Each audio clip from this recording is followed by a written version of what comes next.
Bismillahirrahmanirrahim. Assalamualaikum warahmatullahi wabarakatuh. Alhamdulillahirabbil alamin. Assalatu wassalamu ala asyrafil anbiya'i wal mursalin wa ala alihi wa ashabihi ajma'in. Wala haula wala quwwata illa billahil aliyyil azim. Allahumma la sahla illa ma ja'altahu sahla wa anta taj'alul hazana idza syi'ta sahla. Rabbi shrah li sadri wa yassir li amri wa hlul 'uqdatam min lisani yafqahu qawli. Amma ba'du. Pada yang terhormat Tuan Nazim Syakirin yang saya kasihi, kepada segenap asatizah bala alim ulama, para imam di masjid yang mulia ini, wabil khusus kepada segenap hadirin wal hadirat hafizahumullah. InsyaAllah kita meneruskan kajian kita kitab Masailut Tauhid, yang mana kita sekarang berada pada muka surat 13. Bismillahirrahmanirrahim. Qala mu'allif rahimahullah wa nafa'ana bihi wa bi ulumihi amin. Soalan, apa hukum syarak belajar ilmu tauhid ini? Jadi salah satu mabadi asyarah adalah hukmuhu yakni hukum menuntut ilmu yang dimaksud. Jadi ilmu ni ada macam-macam tuan-tuan puan. Ada yang hukum dia wajib, ada yang hukumnya sunat, ada hukumnya fardul ain, fardul kifayah, ada yang hukumnya makruh, ada yang hukumnya mubah, ada yang haram. Haram ni berarti kalau dia menuntut, berarti dia dapat dosa. Ilmu apa yang haram untuk menuntutnya? Ilmu sihir, kan? Itu haram. Ilmu untuk menipu orang, scammers, haram. Itu ilmu syah. Nak apa? Ilmu apa namanya, godam hacking yang bertujuan untuk mencuri, haram. Tapi kalau niat dia itu lain, kena belajar untuk protect, kan, untuk melindungi sistem daripada kena hack, dia boleh berubahlah sesuai dengan niat dia, kegunaan dia. Ini jadi hadirin wal hadirat hafizakumullah. Bukan semua menuntut ilmu itu baik, boleh jadi haram. Tapi apabila ilmu ini berkaitan perkara yang menyangkut kewajipan kita, jadi wajiblah. Ma la yatimmu al-wajibu illa bihi fahuwa wajib. Sesuatu perkara tidak dapat sempurna, satu perkara yang wajib tidak dapat diwujudkan kewajipan tersebut melainkan ada ilmu ini, dan maka menuntut ilmu ini jadi wajib. Contoh dia apa? Wudu. Wudu tak wajib. Nama dia wudu.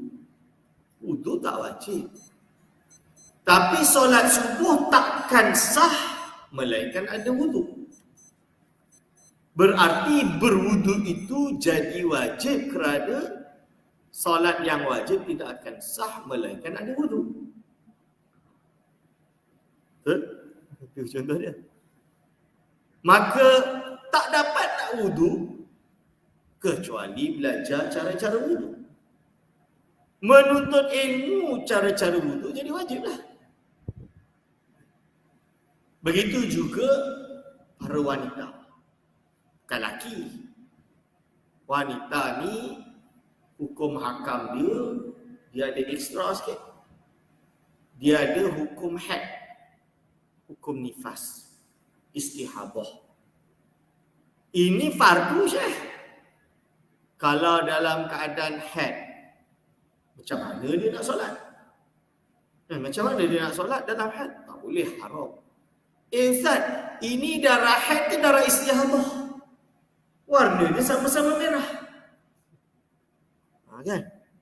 Kalau istihadah wajib solat. Bila dia tak wajib solat? Haid. Tak. Oh cakap, ini haid ke istihadah cakap? Mana saya tahu? Ustaz lagi tahu. Mana ustaz tahu? Ustaz tak pernah haid. Kan? Berarti bagi wanita nak belajar hukum hakam haid itu fardu ainin. Fardu ain. Laki belajar hukum haid ni sunat je lah pun. Tapi kalau laki tak belajar nanti ilmu ni tak ada yang tahu. Fardu kifayah. Fardu ain tak.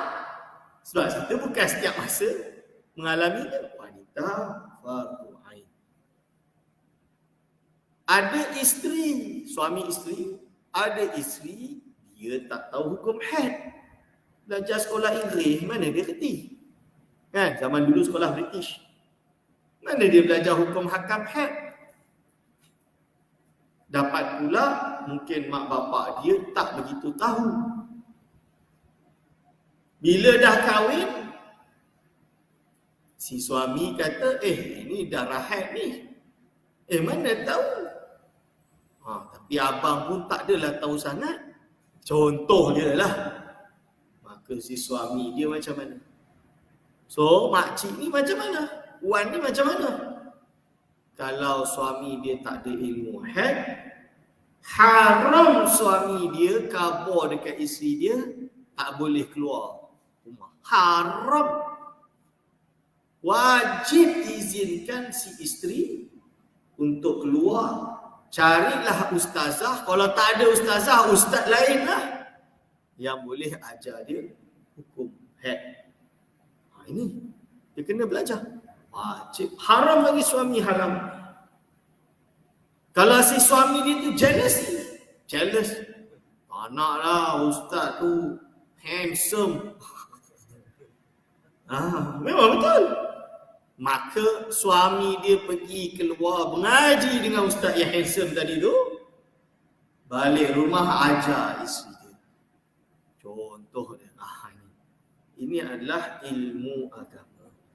Tuan-tuan. Ni ilmu agama.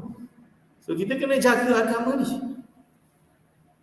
Itu bab haid. Tapi kalau ilmu tauhid, macam mana? Jawapan hukumnya fardu ain. Ustaz semua fardu ain. Menuntut ilmu tauhid ni fardu ain atas tiap-tiap mukallaf, laki-laki dan perempuan, mengetahui ilmu tauhid ini dengan dalil ijmali. Jadi mengetahui ilmu tauhid ini perlu diketahui secara fardu ain hukumnya. Maksudnya hukum belajar dia fardu ain. Tapi yang fardu ain ni macam mana ustaz? Saya tak dapatlah nak jadi macam ustaz. Ustaz pandai Arab dia. Maksud dia ustaz tahu Arab dia. Tahu kitab ni saya dengar kitab tu tak kerti. Contoh dia. Nama kitab saya sebut pun tak kerti nak sebut. Jawapan dia itu bukan fardu ain. Yang fardu ain itu dalil ijmali. Dalil ijmali itu maksudnya macam mana? Allah Esa tak? Esa lah. Why you say God is one? I believe God so many. Contoh dia lah. Ada orang bukan Islam cakap macam tu. Dia boleh jawab umum je lah. How you want to ship more God or more than one God? Then God don't fight lah.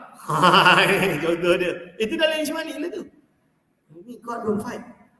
If many gods then fight lah. Contoh dia. Contoh. Itu dalil ijmali.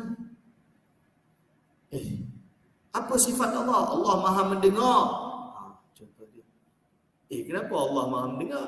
Takkanlah kau sembah Tuhan tak mendengar? Tuhan Mekah? Berbenar sikit. Betul tak? Itu dalil ijmali. Mana Tuhan kau ni? Berhala ni. Takkanlah Tuhan ni yang kau sendiri buat. Berbenar sikit. Kau sembah benda yang kau buat. Buat apa? Kau lebih layak jadi pembuat ni daripada dia. Sebab kau yang buat dia. Contoh. Ini tu dalil ijmali. Jadi tak payah dalil. Oh, kitab ni perbahasan macam tu, perbahasan macam ni, detail macam tu. Apa itu tasasul, apa itu daur. Daur pun tak boleh nak sebut, tasasul lagi tak boleh nak sebut. Itu dalil tafsili. Itu bukan fardu ain. Fardu ain itu umum sahaja. Nak mudahnya sifat 20 lah. Itu. Tapi Ustaz, sifat 20 Rasul tak ajar. Bukan macam tu. Ulama mudahkan. Kau tahu sifat 20 ni lengkap lah. Contoh dia macam tu. Tapi nak tahu detail berapa sifat, okey kita bahas. Ada tauhid zat, ada tauhid sifat, ada tauhid af'al. Kita bahas lebih dalam. Kita tak kata sifat 20 tu mesti 20. Tak boleh lebih, tak boleh kurang. Tak, perbahasan dia ada 13, ada 20. Ini lawazim sahaja. Ini apa? Itu hukum dia apa? Itu dah jadi, hukum dia dah jadi tafsili. Tak fardu ain lah. So jangan cakap sifat 20 susah. Sifat 20 susah lah, tak susah. Yang lebih susah tu orang awam nak percaya Tuhan kat mana? Atas langit. Macam mana aku nak faham Tuhan atas langit? Atas langit ni matahari. Ada bulan. Takkan Tuhan tu atas matahari, atas bulan? Oh tak, iman je atas langit. Boleh ke macam tu? Langit ni bulan. Kat mana? Kat sini ke? Orang duduk kat Brazil dia kata macam ni. Orang duduk kat Malaysia macam ni. Yang mana satu ni? Itu lagi pening.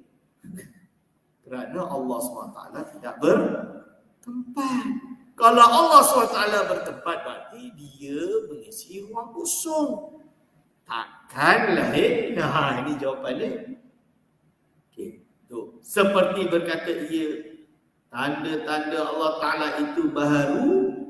Tanda-tanda Allah, tanda ada Allah Ta'ala itu baharu alam ini. Jadi apa tanda wujudnya Allah? Tanda wujudnya Allah iaitu alam ini baharu. Boleh faham tak? Jadi maksudnya contoh, maksud baharu tu apa? Istilah tu saya tak faham Ustaz.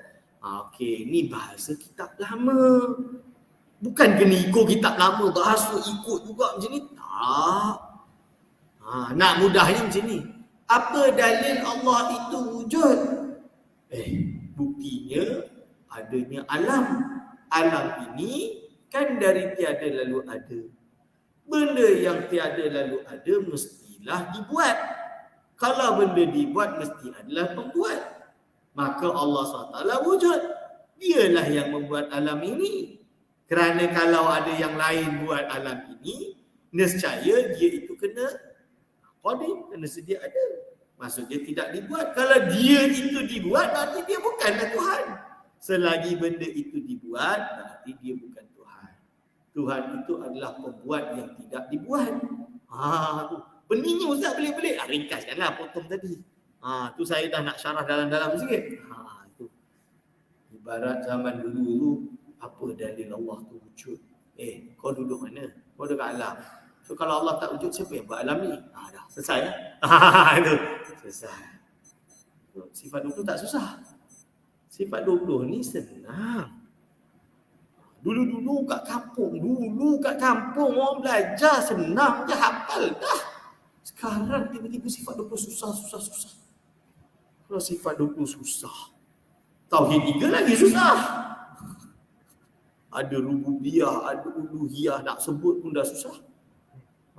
Itu tapi salah lah. I'tiqad itu salah. Itu tidak sesuai ahli sunnah wal jamaah. Okey. Dan fardu kifayah mengetahui akan dia dalil tafsili. Fardu kifayah pula apa tu Ustaz? Fardu kifayah ni communal obligation. Atau bahasa di Indonesia kewajipan sosial. Maksud communal obligation ini kewajipan secara jama'i. Maksud secara jama'i tu, kalau ada dalam satu jamaah itu seorang mengetahuinya, berarti memadailah. Ibarat dia kita duduk kat Gombak ni, kat Selangor lah mudah tu. Selangor ni besar. Kita tak boleh nak harapkan semua umat Islam di Selangor ni tahu hujah-hujah akidah secara mendalam. Tak boleh. Tapi cukup memadai. Kat Selangor ada seorang dia tahu secara mendalam, alhamdulillah. Dah cukup dah. Boleh nampak tuan-tuan? Cukup satu memadai yang lain. Maka hadirin wal hadirat hafizakumullah. Sebab itulah pengajian yang tinggi tak boleh hilangkan. Ilmu falak, hukum ilmu falak fardu kifayah bukan fardu ain. Takkanlah sebab susahnya ilmu falak kita hilangkan ilmu falak di bumi Malaysia. Tak betul tu. Perbahasan ilmu kalam, hukum dia fardu kifayah. Kita tak kata wajib, fardu ain tak. Tapi kita kena ajarlah. Takut ilmu tu hilang. Sebab kalau kita tak ajar, nanti ada rakyat Malaysia, atau bukan tak ada, ada rakyat Malaysia. Nanti tiba-tiba di Malaysia tidak ada mutakallim, tidak ada ahli kalam. Susahlah kita. Ahli kalam tu orang yang faham ilmu metafizik. Jadi dia boleh berhujah mendalam tentang akidah. Tasawuf. Tasawuf bukan ilmu kalam. Tasawuf adalah ilmu tasawuf. Tapi ada perbahasan tasawuf yang perlu diurai dengan kefahaman ilmu kalam. Supaya janganlah nanti ada ahli kalam menyerang tasawuf. Kena faham. Ini dia tuan-tuan dan puan hadirin wal hadirat hafizakumullah. Fardul kifayah belajar ilmu tauhid ini apabila ia berkaitan dalil tafsili. Dalil tafsili ni macam mana Ustaz? Detail lah. Kenapa alam ini qadim? Tak betul tu Ustaz. Alam ini hadis. Kenapa hadis? Kerana alam ini sentiasa berubah. Benda yang berubah ini adalah hadis. Hadis itu baharu. Nanti dari tiada lalu ada. Tuan-tuan duduk kejap lagi diri, berarti duduk tidak kekal. Itu namanya arad. Tuan-tuan ini adalah jauhar, atom. Lama-lama sirna juga. Betul? Sekekal plastik yang kekal. Tak kekal mana? Kena bakar, sirna juga. Ini contoh dia. Berarti itu nama dia hadis. Benda yang melazimi benda yang hadis adalah hadis. Alam melazimi hadis. Maka alam ini hadis. Hadis itu adalah baharu. Susahnya Ustaz. Itu dalil tafsir. Penguraian dia dalam. Tak wajib, fardu kifayah saja. Soalan, bagaimana dalil tafsiri yang fardu kifayah mengetahui dia itu? Kalau tak biasa baca kitab Melayu ni, kenapa belik-belik Ustaz? Tapi kitab Melayu lama macam ni lah dia. Jawapan. Dalil tafsiri itu iaitu berkuasa menolakkan syubhah seperti dikatanya alam ini baru. Ini yang saya syarahkan tadi lah. Ini saya syarah. Jadi ini namanya ilmu kalam. Nak tolak syubhah. Sebab itu tak wajib orang awam tahu. Ustaz ni sesat, ini tak sesat. Tak wajib. Dia tak macam dia nak tahu lebih dalam. Yang wajib dia tahu Allah Esa, dia nak solat 5 waktu, dia ibadah, solat sunat, khalas. Itu yang wajib. Tapi Ustaz dia nak upgrade sikit, bolehlah. Jom ngaji dalam sikit. Tapi tak faham Ustaz, stop. Jangan masuk ruang. Mundur balik. Bahaya orang awam dibuka pintu untuk kritisism, tapi ilmu alat tak ada. Itu bahaya. Sebab apa? Bila dia dah masuk kritisism, Ini bukan kritisism bab politik ke bab Ustaz, belajar mana yang bagus? Belajar dekat Malaysia ke kat luar negara? Kan? Itu benda yang benda kecil lah. Tapi benda agama, kritisism benda agama, jangan buat main. Takut dibuka pintu kritisism kepada orang awam. Akhirnya lahirlah mufti-mufti Facebook, mufti-mufti Google. Bahasa Arab tak reti. Tapi berhujah macam hebat. Orang awam yang lain pun nak tahu. Tengok video kena tipu pun boleh percaya. Ini macam mana? Kan? Hati-hati ni tuan-tuan. Sebab itu perlu kepada ilmu. Bagi yang nak masuk kritisism. Tak tahu kritisism, tak tahu ilmu, tak ada ilmu, tak boleh masuk. Mudah bab fiqh lah. Dibuka pintu setiap Muslim dia kena kritisism. Kena criticize. Critical thinking. Bahasa Arab tak tahu lah. Akhirnya takbir. Imam Allahu Akbar, dia pun Allahu Akbar. Jap. Ni Rasul buat tak? Takbir macam ni Rasul buat tak? Stop dulu. Sekejap. Aku nak tahu dalil takbir macam mana Ustaz? Ni waktu subuh tak banyak, kejap lagi dah syuruk. Solat dulu. Tak nak. Bid'ah. Mana dalil? Ada dalil tak? Tak ada dalil, kita tolak. Tolak. Apa jadi? Tak solat lah gamanya. Kenapa rukuk, bangun, angkat tangan macam ni Ustaz? Lepas tahiyat, apa dia panggil, tasyahud awal, bangun, angkat macam ni. Kenapa bangun biasa tak angkat, yang ni angkat? Nak dalil. Semuanya nak dalil. Kunut nak dalil. Itu yang dah biasa lah. Yang dah berpuluh tahun orang dah gaduh tak habis-habis. Sekarang katanya dah habis, tapi ada je yang masih tak habis. Kita buka pintu. Ya. Sebab itu dia ajarkan fiqh. Fiqh dia tak sebutlah dalil. Bukan tak ada dalil. Ada dalil. Nak tahu dalil? Buka kitab Majmu'. 23 jilid tuan-tuan. Kat rumah saya tu 23 jilid kitab Majmu'. Dulu memang rajin nak buka tu, dah tua ni. Allah. Tulisan kecil-kecil. Tapi bila ada benda yang kena jawab, terpaksalah belik.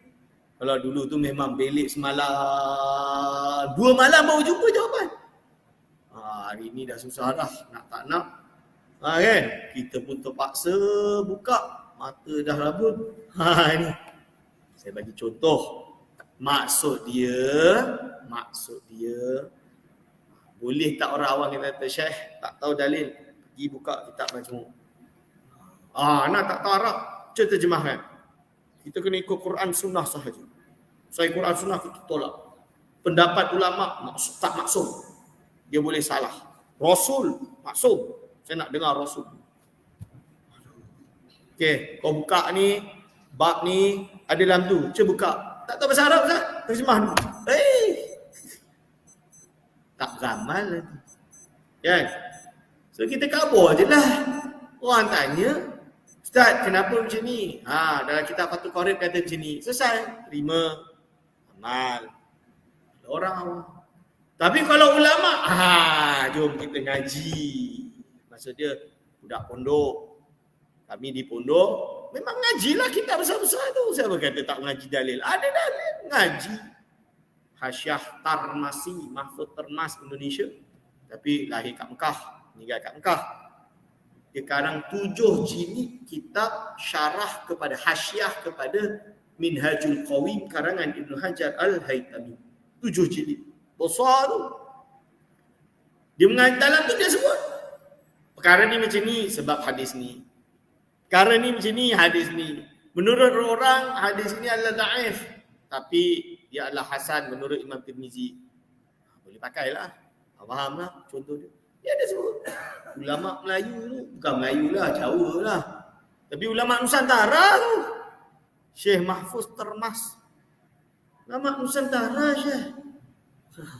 Bukan tak ada dalil, ada dalil. Tapi kita dok tarik masyarakat kepada perbincangan dalil, tak ada habisnya lah. Mula orang masyarakat tak beramal lah. Sebab tu bila orang awam ni, kita nak suruh beramal, banyak zikir, sekejap lagi dah padam. Takut-takut besok padam. Yang bab dalil tu serahkan kat Jabatan Mufti, dah selesai lah. Kan? Kita bentang, ada hujah, ada dalil. Bukan tak ada dalil. Ni, kena faham.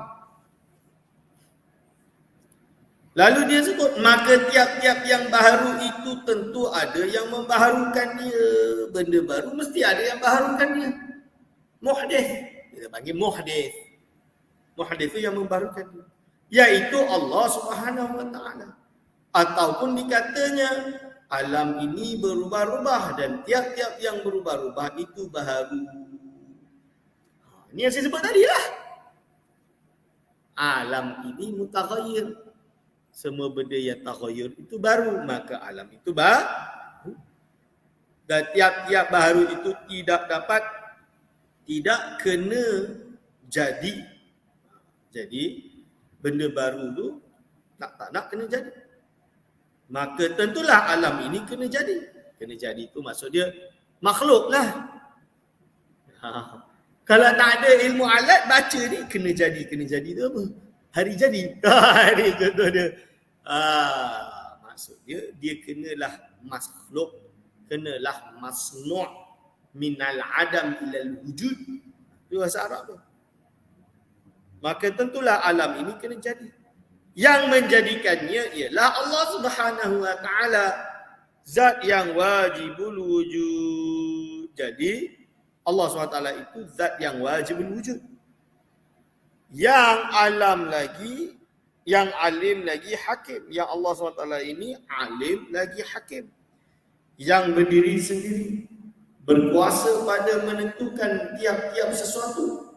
Maha suci ia daripada kekurangan, bersifat ia dengan kamalan, kesempurnaan yang tiada terhingga. Kenapa 20 sifat? Kita bukan batas, kita tak bataskan. Hanya sahaja akal kita ini dapat mencapai sebanyak itu sahaja. Iaitu apa? Sebanyak 20. Tak boleh nak lebih dah. Soalan, apakah tujuan yang besar sekali maksud ilmu ini? Soalan dia, apa tujuan sebenar? Dia kurang macam tu. Tujuan yang besar itu iaitu mengetahui beberapa masalah yang sabit bagi usuluddin itu dengan dalil dan burhan. Maksudnya apa? Dia kena mengetahui masalah-masalah yang sabit bagi usuluddin itu dengan dalil dan burhan. Mesti ada dalil, mesti ada burhan untuk menetapkan usuluddin. Seperti disebutkan jauhar, iaitu barang yang tak dapat dibagi-bagi seperti umpama roh.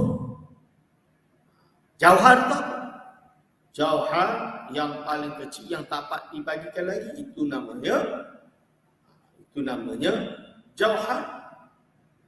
Iaitu seperti umpama roh. Dan arad iaitu barang yang berdiri pada jirim. Arad itu perbuatan duduk, berdiri dan lain, berdiri pada ciri. Dan menyatakan Tuhan yang menjadikan alam itu beberapa dalil yang sam'iyat. Apa juga dalil sam'iyat dia? Dalil Quran Sunnah dia apa? Allah Esa, la ilaha illallah. Qul huwallahu ahad. Dalil Allah Subhanahu Wa Taala itu bersifat qudrat. Banyak. Ala kulli syai'in qadir, kan? Apa lagi? Sama' basar, sami'ul basir dan lain-lain. Maka dengan itu dapat dikenal akan Allah Subhanahu Wa Taala itu dengan sebenar-benar pengenalan. Sekianlah maksud ilmu tauhid. Inilah maksud ilmu tauhid serba ringkasnya. Sekiranya berkehendak kepada yang lebih jelas, jadi kalau nak tahu lebih jelas dan panjang lagi, lihat di dalam kitab yang panjang-panjang. Nak tahu lebih jelas dan panjang lagi, lihat dalam kitab yang panjang-panjang. Dari manakah diambil ilmu ini? Dari mana ambil ilmu ini, tuan-tuan dan puan? Bandingan dengan ilmu yang lain, diambil daripada Al-Quran dan hadis Nabi. Mustambatun minal Qur'ani was sunnah. Jadi ilmu ini, ulum ini adalah diambil daripada Quran dan sunnah. Soalan, apakah bandingan ilmu ini? Jawapan bandingan dengan ilmu yang lain adalah ilmu tauhid ini dialah yang semulia-mulia ilmu. Jadi ilmu tauhid ini semulia-mulia ilmu. Dan yang utama sekali. Semulia-mulia ilmu dan yang utama sekali. Mahu dituntut terlebih dahulu daripada ilmu-ilmu yang lain kerana keadaannya bergantung dengan zat Allah dan zat segala Rasul. Okey. Jadi, mana satu patut saya belajar dulu, Ustaz? Belajar fiqh ke belajar akidah dulu? Belajar akidah secara ijmali itu dah. Bukan secara tafsir. Janganlah nanti dah khatam kitab mawaqif baru nak solat. Baru nak belajar solat. Tak boleh lah. Solat kan fiqh. Akidah tu akidah. Aja. So maksud dia, ada orang bukan Islam. Dia angkat syahadah. Asyhadu an la ilaha illallah wa asyhadu anna Muhammadar Rasulullah. Dah itu dah cukup dah. Untuk awal. Bila dia syahadah berarti dia beriman kan? Tiada Tuhan yang berhak disembah melainkan Allah Subhanahu wa taala. Dan Nabi Muhammad adalah pesuruh Allah. Itu dia dah iman. Okey. Dah cukup. So apa saya nak kena buat sekarang? Jom belajar solat. Sebab apa? Akidah dah ditunaikan. Tapi saya belum tahu sifat 20. Solat kejap lagi dah baca. Azan Zuhur ni dah baca. Engkau masuk Islam lepas subuh. Sekarang lah. Sekarang dah lepas subuh dah. Dah habis waktu subuh. Dah syuruk. Jadi dia tak wajib qada subuh tadi. Dia baru masuk Islam. Engkau akan menghadapi suhur. Suhur ni wajib. Solat wajib. So kena belajar secara solat lah dulu. Susah Syekh. Entah belajar solat pun lama-lama. Anak nak belajar solat sekejap mana boleh? Kan? Yang cukup je lah. Jadi imam angkat, kau angkat takbir, Allahu Akbar, Allahu Akbar. Nak sebut Allahu Akbar musah. Mana yang boleh lah. Macam ni. Cukup? Cukup. Okay. Tapi dah berat dah. Esok sambung boleh dah. Okey. Tapi Zuhur, Asar, Maghrib, Isyak jangan lupa. Subuh kita jumpa balik. Ni. Subuh datang balik, mai balik. Solat dah reti, ikut-ikut macam tu je lah. Fatihah tak reti lagi, tak apa. Okey. Kan? Belajar tengah belajar ni. Okay. Upgrade sikit akidah. Tiada Tuhan berhak disembah melainkan Allah. Nabi Muhammad SAW pesuruh Allah. Berarti kau kenal Tuhan kau. Tuhan kau siapa? Allah. Dia macam mana? Dia satu lah. Okay. Esa. Lalu dia duduk mana? Duduk atas langit? Tak betul lah. Duduk kat tokong? Tak betul lah. Duduk dekat gereja? Tak betul lah. Betulkan dulu. Dia tak bertempat, dia yang menciptakan alam. Contoh dia. Okey, faham? Faham. Kalau dia bertempat, berarti dia itu bukan apa? Macam mana dia bertempat? Contoh dia. Berarti dia berhajat kepada alam lah. Tak. Okey. Sekarang solat, dah reti. Baca Fatihah, belajar. Ajar dia Fatihah dulu. Itu susah Syekh. Orang baru masuk Islam nak belajar Fatihah tu ada 3-4 hari seminggu kot. Contoh dia. Okey, boleh jelas tuan-tuan dan puan-puan. Wadah. Banyak lagi tapi ringkas dah. Tu maksud dia. Nak bagi contoh lebih dalam. Sah juga. Lalu apa faedah soalan, apa faedahnya ilmu ini? Apa faedahnya ilmu ini? Ada faedah tak? Adalah. Jawapan faedahnya ialah mendapat keuntungan yang berkekalan di dunia dan mendapat sebesar-besar anugerahan syurga di akhirat, iaitu kampung yang mempunyai nikmat yang berkekalan serta melihat akan zat Tuhan yang laisa kamitslihi syai'un, iaitu tiada menyamainya oleh sesuatu. Jadi kenapa faedah dia? Kita dapat saadah, kebahagiaan di akhirat. Dia panggil apa? Iaitu kebahagiaan sejati, saadah abadiah. Kita ni tak hidup kat sini, tuan-tuan. This life is not a real life. Hidup ini bukan hidup yang benar ni. Sebab apa? Kejap lagi dah padam. Di akhirat itu baru kehidupan yang sebenar. Dekat akhirat nanti. Itu baru betul-betul kehidupan sebenar. Ini bukan kehidupan sebenar. Buat apa kita tergila-gila nak kumpulkan harta di dunia ni? Kan? Mencari kebahagiaan duniawi, mengalahkan akhirat kita. Berarti yang kita cari akhirat. So akidah ni kena betul. Kalau akidah ni salah, takut tak dapat kebahagiaan sejati. Dan mendapat iaitu sebesar anugerah syurga di akhirat, iaitu kampung yang mempunyai nikmat yang berkekalan serta melihat akan zat Allah SWT. Itu nikmat yang paling agung di akhirat kelak adalah melihat zat Allah Subhanahu wa taala. Itu nikmat yang paling besar, paling agung, melihat zat Allah Subhanahu wa taala. Berarti Allah bertempat lah Ustaz. Kita tengok. Jawapan dia tidak. Laisa kamitslihi syai'. Itu yang dia maksudkan. Macam mana tengok tak menghadap? Tak dapat nak explain. Kita iman. Sami'na wa ata'na. Khalas. Baik. InsyaAllah kita ittifaqkan pengajian ini sampai sini. Kita sambung pada minggu hadapan surat 15. Segala salah silap saya mohon maaf sebesar-besarnya. Aqulu qauli hadza astaghfirullah li wa lakum. Wassalamualaikum warahmatullahi wabarakatuh.